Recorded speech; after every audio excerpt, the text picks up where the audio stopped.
Hello and welcome back to another episode of Geeky Analysis. This week we'll be delving into one of the universe's most ancient beings and the physical embodiment of the devil itself, the Beast. Enjoy! The Beast was a demon and the physical embodiment of the devil, sporting ram-like horns, yellow eyes, crimson skin, and standing at a great height. It was known by many names by many religions. Such names included Satan, Lucifer, the King of Despair, the Deathless, Prince, and Abaddon. Interestingly, Abaddon was the name of his offspring. We'll talk about it later.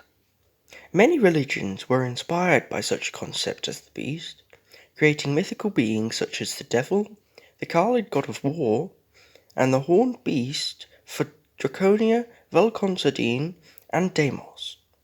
Their inspiration came due to the beast's existence seeping into the consciousness of all sentient beings, including humans, Khalids, and Draconians. The beast was a powerful being. It was capable of many abilities. It could manifest itself through electronic media, including computer voices and hologram viewers. The beast was telepathic, capable of speaking to any sentient being it would choose.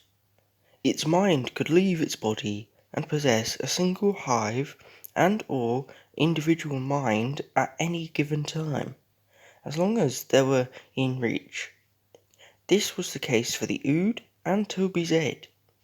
In the case of the Ood, the beast could speak through all of them at once, stating what he liked when he liked. The Ood would have their eyes change colour from white to red. They became his minions. With humans, its host's skin would show strange characters in a language so old not even the TARDIS could translate it. It could control vocal cords too, causing its host to speak at different pitches simultaneously. Telekinesis was also possible through its host as well. The Great Beast was born before the current universe, so the one we reside in, had formed. It had been at war with the Disciples of Light for years on end, as depicted by cave paintings on Kroptor.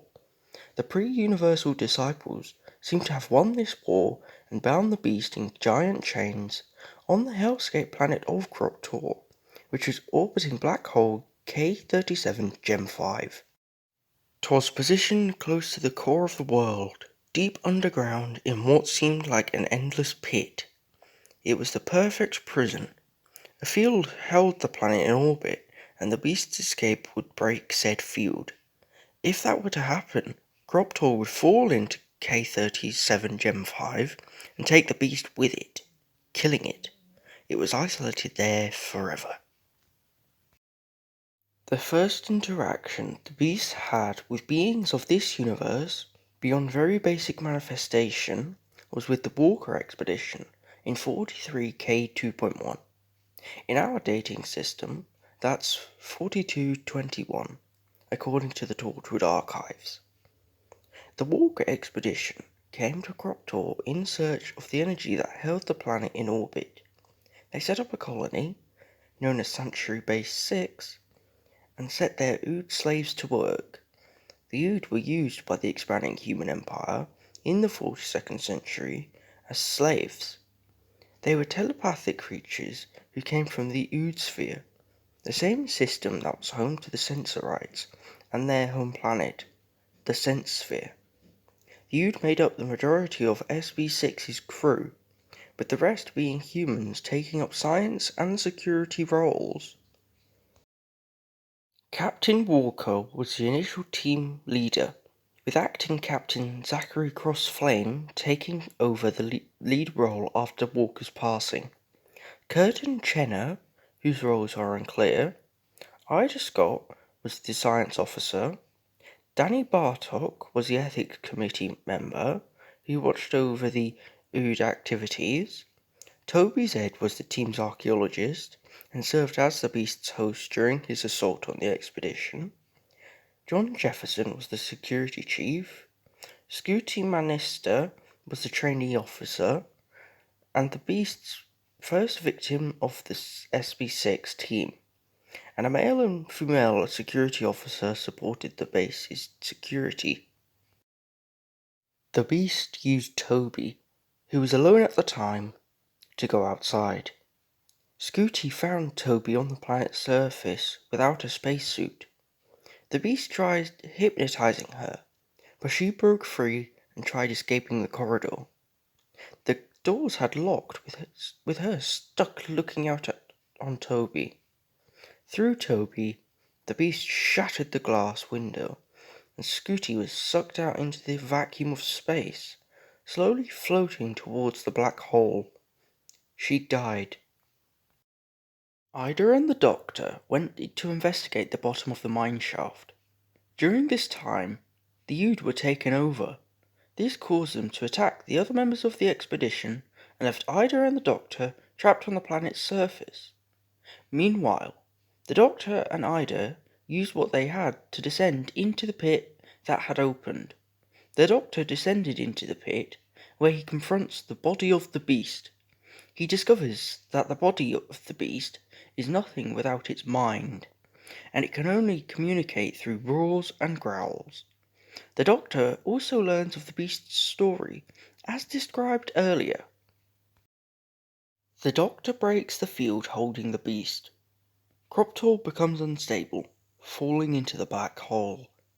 The SB6 crew and the Doctor both escaped, but the Beast falls into the black hole along with his mind, which is still possessing Toby's head.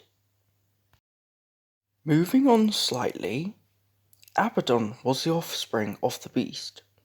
He was trapped within the heart of Cardiff's rift and could escape if it were opened wide enough, as revealed by Billy's Manger.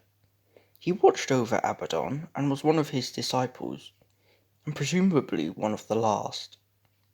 Captain Jack and Toshiko Sato, members of Torchwood 3, had become trapped in 1941 at the height of the Cardiff Blitz due to interference by the time-hopping Billis and the Rift. This forced Owen, to the disagreement of Yanto, to open the rift wide enough to hopefully bring back Jack and Tosh. This is a success, but releases numerous threats to the world, including diseases from both past and future, as well as a Jethar Sunglider and Abaddon itself.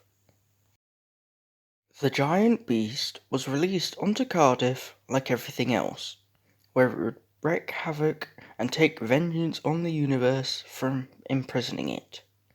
Jack had only one solution to ending the Abaddon's rampage. He sacrificed himself and all of his life energy. Abaddon fed on that. However, like anything, too much of it was bad for Abaddon and killed him. However, Jack was lucky enough to come out of the sacrifice unharmed, but this result came days after his supposed death. Alright, here we are again at the end of the video. I really hope you enjoyed this week's video as much as I enjoyed making it. If you did, feel free to like and share the video as well as subscribe and ring the bell so you don't miss a video. It helps the channel, means a lot, and motivates me to continue. Also, make sure to check out my Instagram and Twitter too, with the links to both being in the description. However, that's up to you. I hope to see you next week, and until then, bye!